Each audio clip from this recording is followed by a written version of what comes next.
नमस्कार दोस्तों, स्वागत है आपका भोजपुरी नाव में। दोस्तों ये वीडियो होने वाला है रानी चटर्जी के ऊपर। दरअसल दोस्तों हाल ही में रानी चटर्जी ने फेसबुक पर अपना एक वीडियो पोस्ट किया है और उस वीडियो में दोस्तों उन्होंने एडल्ट चीज़ के बारे में बात किया है और इस वीडियो में हम उसी एडल्ट चीज़ के बारे में बात करने वाले हैं। तो आप संयम रखकर अपना इस वीडियो को पूरा देखिएगा दोस्तों, क्योंकि इस वीडियो में हम बहुत सारे ऐसे एडल्ट चीज़ के बारे में बात करना चाहते हैं जिससे अमूमन लोग जो हैं वो बात करने में या तो शर्माते हैं या तो घबराते हैं या फिर वो अचानक से गुस्सा हो जाते हैं। ऐसा लगता है कि ये फेज उनकी ज़िंदगी में आएगा ही नहीं। तो इस बारे में हम बात करेंगे और इस वीडियो को दोस्तों तो आप पूरा देखिएगा अपने संयम के साथ और अपने विवेक का इस्तेमाल कीजिएगा। तो इस वीडियो को पूरा देखिए। इस वीडियो को पूरा देखने से पहले हमारे इस वीडियो को लाइक कर दे और अगर आपको हमारा ये वीडियो पसंद आए तो हमारे चैनल भोजपुरी नाव को सब्सक्राइब करना ना भूलिएगा।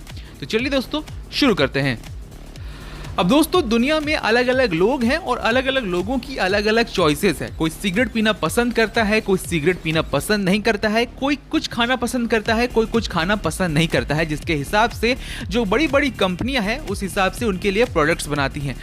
और इसी कड़ी में एक प्रोडक्ट बना है जो कि है कॉन्डम, जो कि सेक्स के दौरान पहना जाता है। अगर आप बच्चा नहीं चाहते हैं तो सेक्स के दौरान इसे यूज किया जाता है मेल द्वारा। तो सिंपल सी बात है कि कई लोग इस चीज को टैबू मानते हैं, पर ये टैबू है या नहीं है ये हम आपके ऊपर छोड़ते हैं। पर दोस्तों आपको इतने भी रिस्ट्रिक्टेड नहीं होना चाहिए इन सब चीजों को लेकर, जहां पर आप किसी एक लड़की हो या लड़का हो इसके ऊपर अगर बात कर रहा हो तो आप उससे गलत नजर से देखें। यहाँ पर यही हुआ, रानी चटर्जी इस बारे में बात कर रही थी और उन्हें लेकर बहुत सारे ऐसे लोग हैं जो अश्लील कमेंट करने लगे। कई लोगों ने तो गंदे गंदे फोटो भी वहां पर डालना चालू कर दिया, जिसे देखते हुए हमें खुद बहुत ज्यादा घृणा हुई। पर हमें यह देखकर भी सुकून मिला कि बहुत सारे ऐसे लोग थे जो उनका सपोर्ट कर रहे थे। वो ये कह रहे थे कि हाँ इस चीज की अवेयरनेस जो है वो जरूर होनी चाहिए और रानी चटर्जी ने बहुत ही बोल्ड तरीके से इस चीज का अवेयर किया लोगों को। जैसा कि इंडिया में बहुत ज्यादा पॉपुलेशन है और ये पॉपुलेशन तो ऊपर से टपकी नहीं है और इस पॉपुलेशन से आने वाले समय में बहुत सारी दिक्कतें भी हो सकती है, जो कि बहुत सारी ऐसी न्यूज़ रिपोर्ट्स आई हैं जिसमें यह कहा गया है और बड़े बड़े जो महान लोग हैं,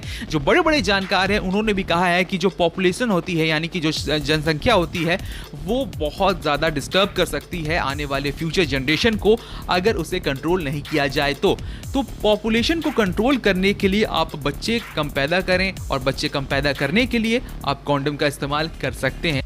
तो इस वीडियो में रानी चटर्जी यही बता रही थी, पर जो लोग हैं वो कुछ और ही पकड़ लिए इस चीज़ में और वो उस चीज़ को पकड़कर, जो अश्लील चीज़ थी उसे पकड़कर वो खींचने लगे और अभद्र भाषा का यूज़ करने लगे, रानी को एक तरह से ट्रोल करने लगे। पर बहुत सारे लोगों ने वहाँ पर रानी का सपोर्ट किया। बहरहाल दोस्तों आप क्या चाहते हैं, आपकी इस पर क्या राय है, कमेंट सेक्शन में जरूर लिखें। क्या आप भी सेक्स को एक टैबू की तरह मानते हैं? क्या रानी चटर्जी ने यहाँ पर कॉन्डम का दो इस्तेमाल करने कहा है?